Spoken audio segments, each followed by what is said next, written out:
Hey guys, it's Kevin in the Murphy guys, and to say this movie review is a big one would be a pretty big understatement, honestly. This is probably the film that everyone is looking forward to throughout the rest of the year. I think everyone's pretty much been hyping this up ever since, we knew that this was coming out. It was definitely one of my most anticipated films of the entire year, and it took me a while to see it, but finally I have in fact seen it, and that is none other than the next epic chapter in the Star Wars saga, Episode 8, The Last Jedi. And for this film, like many have alluded to, there is a lot of spoilers, and it's hard to really get into the plot without delving into said spoilers, but without really getting into anything, essentially what this film is about is we do in fact focus on Rey. It picks up right where it left off after The Force Awakens, and she is there to enlist Luke's help in simultaneously both getting her to advance her newfound abilities, train her to be, a good Jedi, but also find a way to possibly take down the First Order and see if, he can maybe help her out there. And that really is all I can say, honestly. So, The Last Jedi in general, obviously, I was hyped for this film. I know a lot of people are not a fan of The Force Awakens, and believe me, I get it. I really do.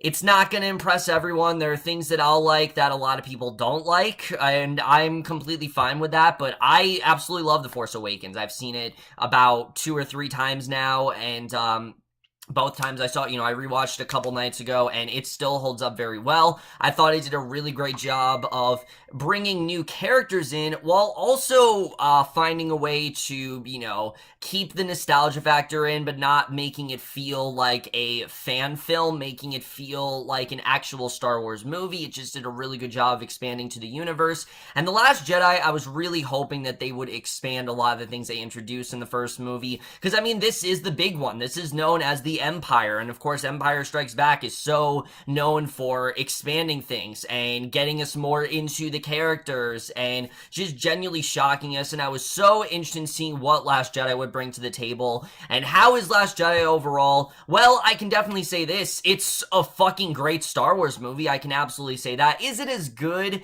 as Empire Strikes Back? No, it's not on that level, but it is definitely a very creative and different Star Wars film that brings a lot of things to the universe that I don't really think we've seen before, and that's something I absolutely did love about. It's not perfect, I definitely will say that. It's not nearly as, near perfection as Force Awakens was, but I still definitely really did love it. There are things that are just so great about this film. We're gonna get into right now, starting off with the cast.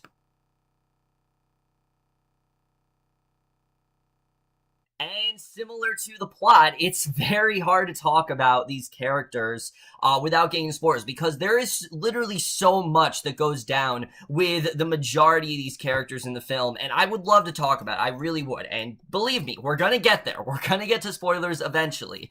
But for those few that are, among the last few people to see it, which, I meant to see this on Thursday, but I've been very busy with work and college and things like that. I just really have not had time. And, finally I saw it now. So if you're one of those few people who still have not seen The Last Jedi, I'm going to be respectful to you and try to give you as, vague of a review as possible. And then for those who have seen it, then I will give you all the spoilers you want towards the end. Believe me, that's definitely going to get there. But of course, we got talking about the cast, which everyone in this film is fantastic. There's not a single dud in the cast, at least in my opinion. I think everyone just works perfectly here. Everyone feels like, they're giving a standout performance. And Daisy Ridley, once again, does such a great job commanding this film as Rey. She's just such an interesting character. I really love where they went with her in this film. They go a lot more into her powers and how deep, they really are, and a lot more about her lineage and things like that, and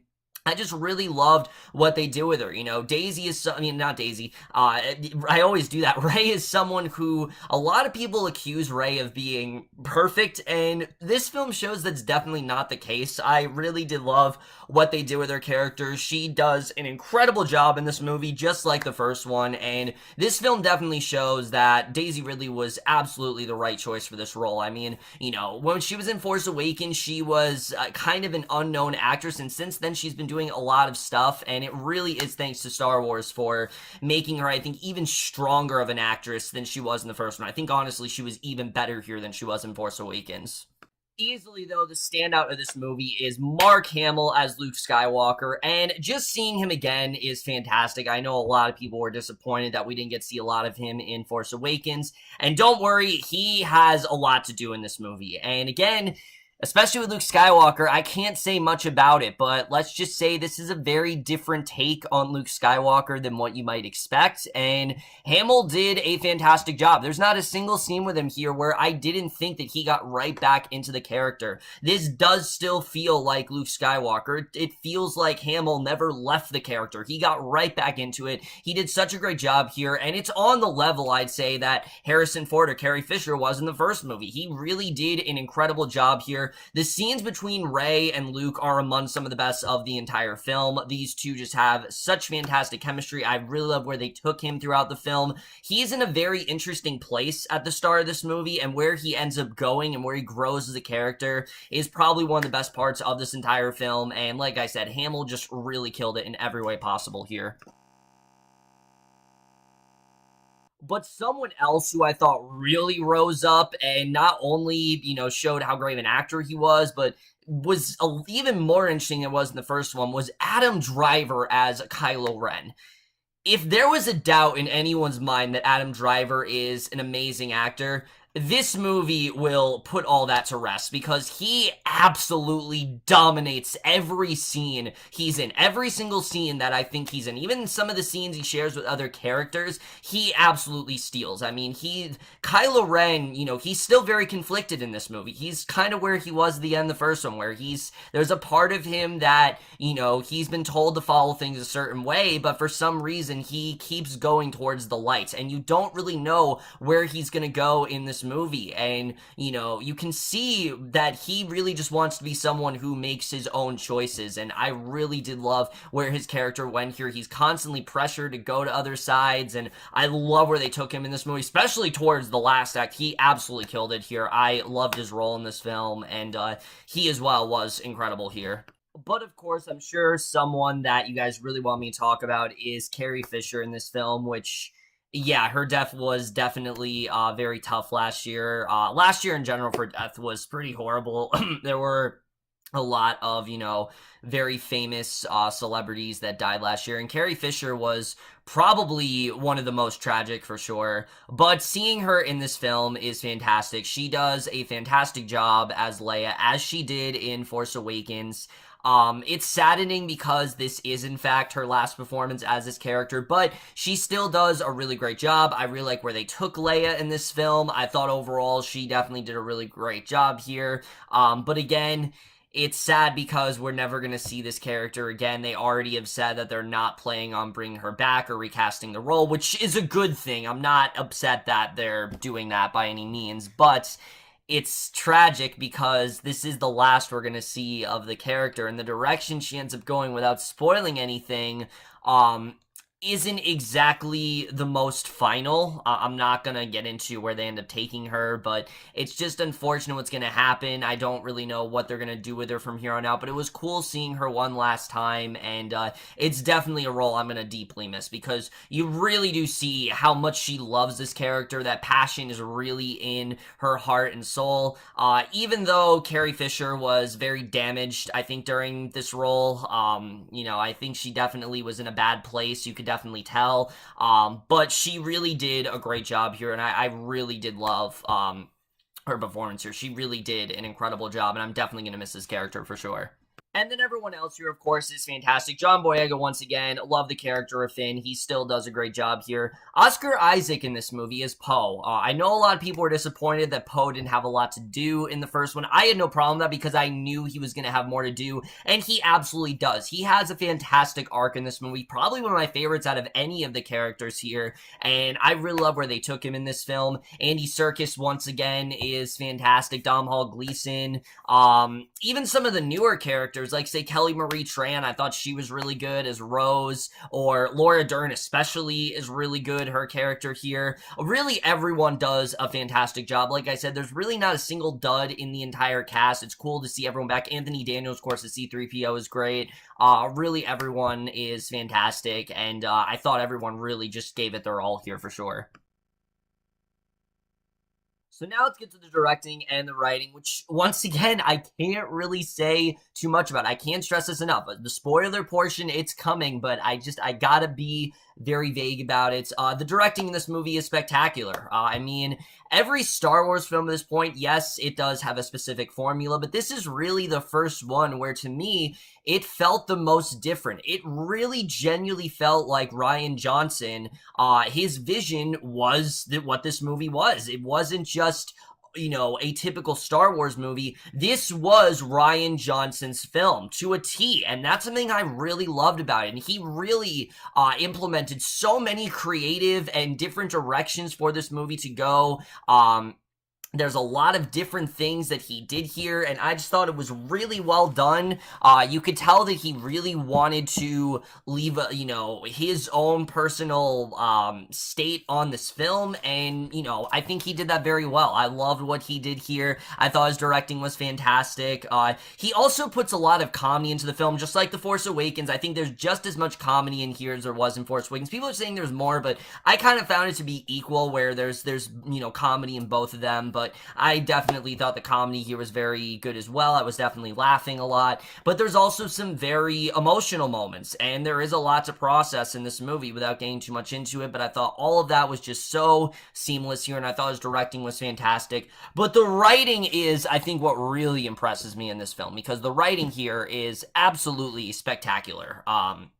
Like I said, it is so different, and if a lot of people have talked about how, you know, The Force Awakens is a retread of A New Hope, make no mistake, that is not the case with this film. This is not at all a retread of The Empire Strikes Back. This is very much its own thing, and that's what I really loved about this film. It's all about, the whole film really is about advancing the mythology. It doesn't necessarily, I think, you know, just completely retcon everything, because a lot of people are saying that, like, it retcons the mythology and it destroys everything, and I wouldn't say that. I'd say it's about expansion. It's about moving forward. It's about letting go of the past and, you know, trying to venture into new territory and, you know, into this uncharted, you know, newly discovered territory that we're just not really used to. And I thought it worked very well. There's a lot of stuff going on with that in this film, and I thought the writing was definitely very strong there, particularly the story between,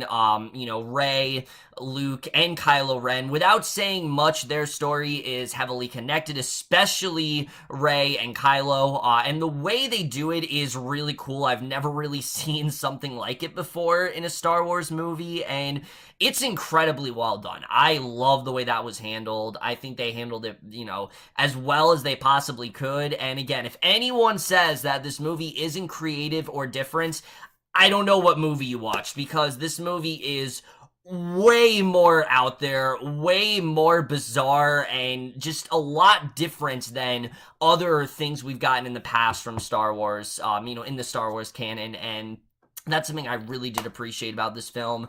However, I will say, as well presented as this film is not nearly as neat and tidy as I think The Force Awakens was. The Force Awakens rarely had a moment where the writing didn't seem right and where it didn't seem like the pacing wasn't on point. This movie does, and a lot of people say, and I'm going to agree, the subplot in this film between Finn and Rose just doesn't really work for me. Again, I love Finn as a character.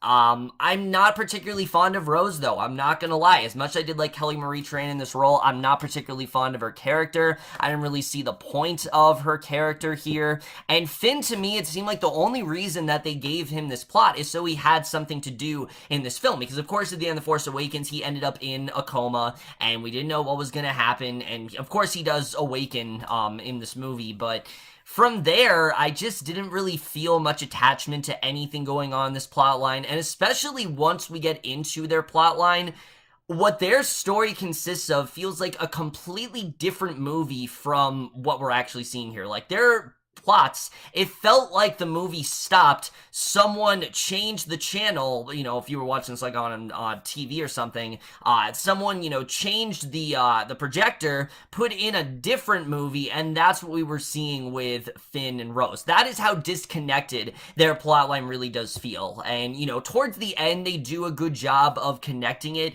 but at the end of the day, just nothing about their plotline, really had much interest to me and really didn't do much of the story at all. It feels very inconsequential and it really didn't work. Also, Benicio del Toro, I didn't really talk much about his character. He's good in the film, but the direction his character takes, similar to Rose, just feels very inconsequential. I really was not a huge fan of him, unfortunately. I really wanted to like where they went with his character, but just in general, where they end up taking him, I just thought was very unnecessary, and I really was not a huge fan of where his character did go throughout this film. So, like I said, that really didn't work for me. So that plot line really is a glaring error in this film, and something that I don't know if you know, you can't really cut it out because it gives Finn some purpose, and without it, Finn has no purpose in this movie whatsoever. But it just didn't really fit in here. And, you know, it's similar to Empire Strikes Back, where everyone's kind of doing their own thing.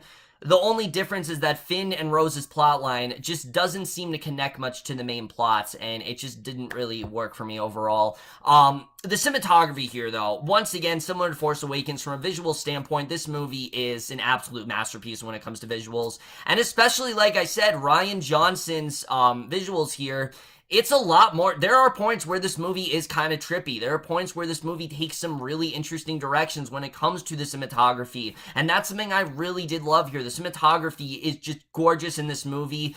Just the shots of space, similar to Force Awakens. I know I'm repeating myself, but similar to Force Awakens, the shots of space are phenomenal. It's just so well put together, and I really did love the cinematography here, minus the place that Finn and Rose go. Anything where Finn and Rose go didn't feel like a Star Wars movie. It felt very similar to something like, say, James Bond, or even Guardians of the Galaxy. I kind of felt like it didn't feel like Star Wars. You know, that cinematography, it wasn't bad. Like, I'm not saying the CGI was bad there, but it didn't feel on par with everything else. It just, like I said, didn't really work as a whole.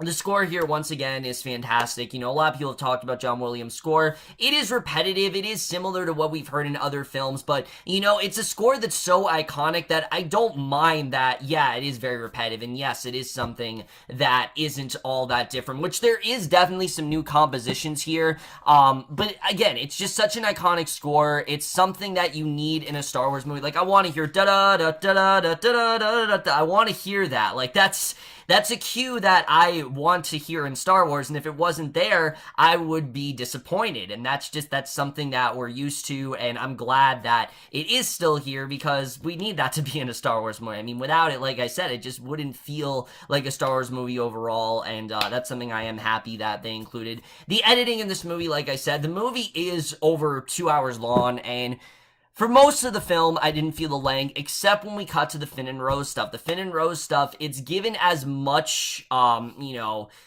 it's given, their whole plotline in the movie is given just as much as all the other stuff going on, and their plotline very much felt like it could have been shortened. It did not need to be nearly as long as it was. It was not nearly as interesting as the film thinks it is, and if it was shortened, I do think the pacing would be a lot better. The film is not nearly as it doesn't have that breakneck pacing that The Force Awakens does. It's a little bit more slow paced, and in most sections it does work. It's just like I said, Finn and Rose's plot just doesn't work nearly as well as it really should have here.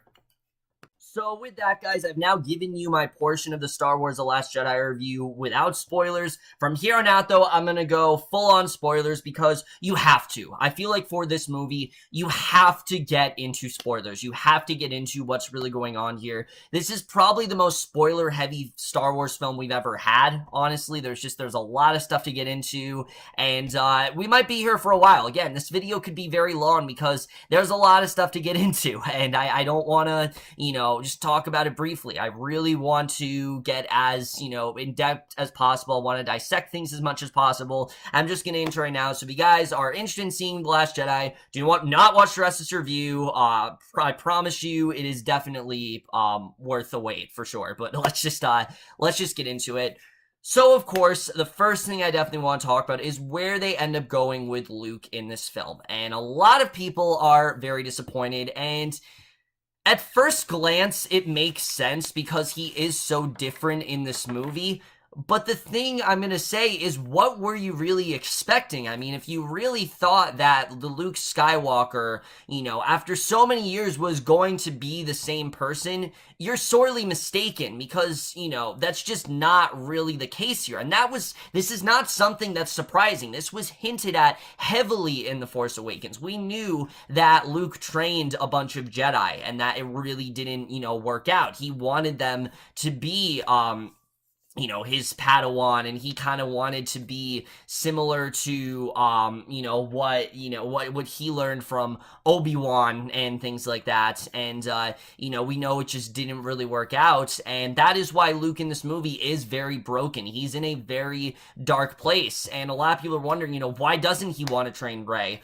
Well, think about it. What is one of the first things he says to Rey when she asks him why he's on this island? He tells her straight out, I came on this island to die. And I very much believe that. I believe that Luke felt that, he served no more purpose, especially once we get into what actually happened, which we'll just jump right into it. As we know, Luke trained a bunch of Jedi, and unsurprisingly, one of them was, in fact, Ben Solo. This was something that I knew definitely was going to happen because, again, it was so hinted at in The Force Awakens, and I thought very well that's where we were going, and that's exactly what happened. It turns out that Ben Solo, he grew way too powerful to the point where he ended up slaughtering all of the other, trainees, all the other people that he was trying to train, he ended up slaughtering, and because of how powerful he was, Luke felt that he had to die because he saw the same sort of darkness that was in Vader, and he, in an effort to make sure that history didn't repeat itself, he needed to shut it down, and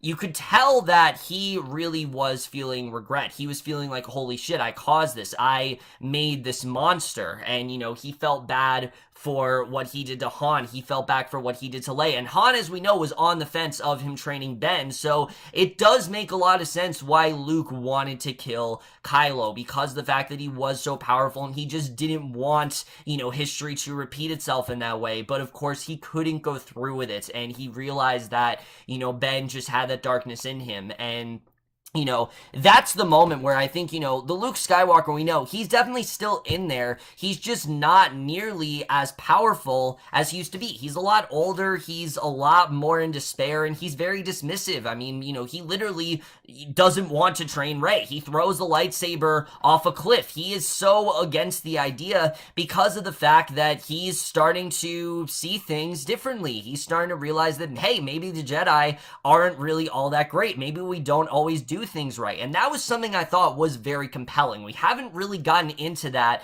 in this series yet, and I thought that was actually really cool. For years, people have talked about that the Jedi are not the, end-all, be-all when it comes to how to portray someone that's good and how to portray someone that's bad. And that's something I thought was definitely very well handled. The fact that he doesn't think the Jedi are nearly as powerful, are nearly as good-natured, or they don't always do the right thing. Sure, they are good-natured for the most part, but they don't always do the right thing, and you can tell why he really does want the Jedi to die in that regard. It actually does make a lot of sense when you really think about it. However, as we know, Ren tells this story differently to Rey, where he tells her the whole story that, Skywalker wanted to kill him, and that he wanted to, kill Kylo. And honestly, I believe both accounts. I really do. I think both stories are very much true. I think Luke had a lot of regret in him, but I think he felt like this was his one shot to prevent history from repeating itself, because that's destined to happen. It's already happened, technically. I mean,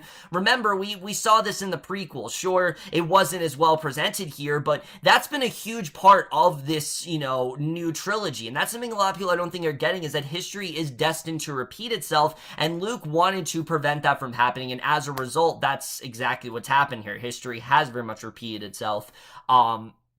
And that's kind of where we are now. Now, that being said, let's get into probably my favorite part of this film, which is the sort of connection that Rey and Kylo share. We see throughout the film that there are moments in the film where everything just grows silent and all Rey sees is Kylo and Kylo sees Rey. Even if they aren't in the same location, somehow they have this way of communicating to each other. And a lot of people are saying this is bullshit. I don't believe it. This is dumb. But again, this is something that I do think has been out there for a while. It just hasn't really been something we've seen up till now. And again, it's all about expanding the universe. You know, as the universe goes on, technology is going to expand, things like that. And this is a way for these two to have this connection that, again, Vader and Luke never had. We never saw this kind of connection between the two. And that's something I really love seeing here. I love getting more into their ideology and the idea that Kylo maybe can be turned. Maybe he actually does have that good in him. You know, Rey sees the good in Kylo. She sees the potential that he has. She refers to him as Ben throughout the entire film because she wants to believe that Ben Solo is still in there. And that's something I loved about her character. She's not a Mary Sue in that regard. She's just someone who sees the good in people. And that's very similar to Luke, where he saw the good in Vader. He wanted to believe that Vader could be changed. And he did change Vader just at the very last moment. And it was at the end of his life, and Rey wants to do that with Kylo. It didn't work for Luke. Maybe she can do it, and that whole arc that they share I just thought was fantastic. And especially once this gets Kylo to actually kill Supreme Leader Snoke, I thought was very well done. A lot of people are saying, oh, Snoke was so ineffective. I think that was the point. I think the idea was that he was being pressured, that he wasn't doing, you know, things were getting done the way that everyone told him, or the way that he was advised to do it. It wasn't really getting done the way that Kylo truly wanted it to happen, and now that Snoke is dead, he really has no one to answer to at this point. Kylo is very much his own leader, and I really did love seeing that here. I thought that was definitely very strong with Kylo, and his arc in the film I just thought was so strong in that regard. And especially once we get to the ending where, you know, he wants to go after Luke and, you know, he wants the Jedi to end. He just wants to end it all. He wants a new sort of rebellion. He wants a new sort of just new mythology. He's tired of it. He doesn't think it's working anymore. He just wants to shut down everything and begin again. And it makes sense. You really can tell where Kylo is coming from. These things like the Jedi, they're just not the Sith. They're not really working the way they're supposed to be. They're not really doing much of anything anymore. Maybe it is time to just shut it all down and start over again. So when he goes after Luke, I genuinely believed it. I understood why he wanted to go after Luke. And of course, we get to the end of the movie where we see Luke, and he's now dyed his hair, and he looks like his older self, his younger self that we knew him as. And, you know, he goes to Leia. They have that great conversation, which I love seeing those two meet up. I thought that was fantastic to watch. But of course, you know, he goes to Leia and he talks to her about the piece of jewelry that he found and whatnot. And then, of course, we get to the part where Luke confronts Kylo. And it's this amazing moment because we see no matter what Kylo does, every time he tries to, you know, fire towards Luke, it's to no effect. Nothing seems to be happening. Luke is just completely indestructible at this point. And, you know, we get to the very end of this fight where he tells him that I will not be the last Jedi. And that scene was probably one of the most epic things we've seen in a Star Wars movie to date. When we realize that Luke is actually a projection, he has found a way to project himself. And again, a lot of people have called bullshit on this. How is this possible? Why have we not seen this before? Again, I think this is something that has definitely always been out there. It's just something we haven't really seen up till now. I think it was a really genius idea, honestly. And especially the whole idea that Luke would give basically everything that's left of himself for this one projection,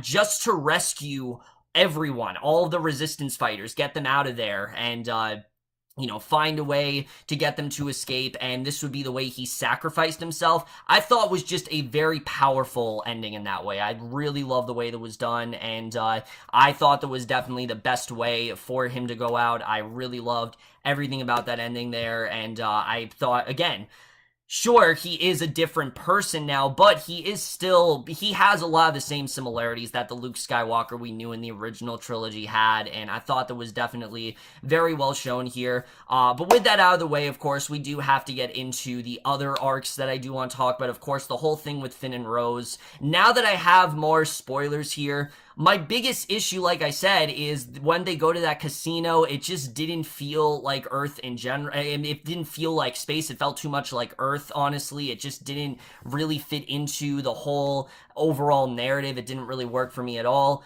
But especially the ending. The way things wrapped up, I was hoping we would have a really strong conclusion to that arc.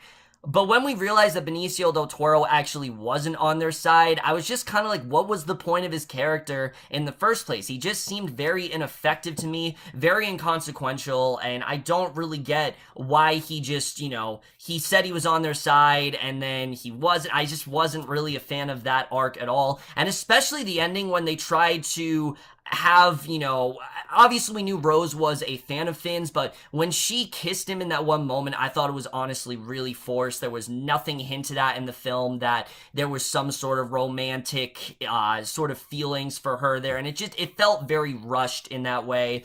I'm hoping that this is something that isn't that focused on in the ninth film, because I'm just not really a huge fan of where they're going with that.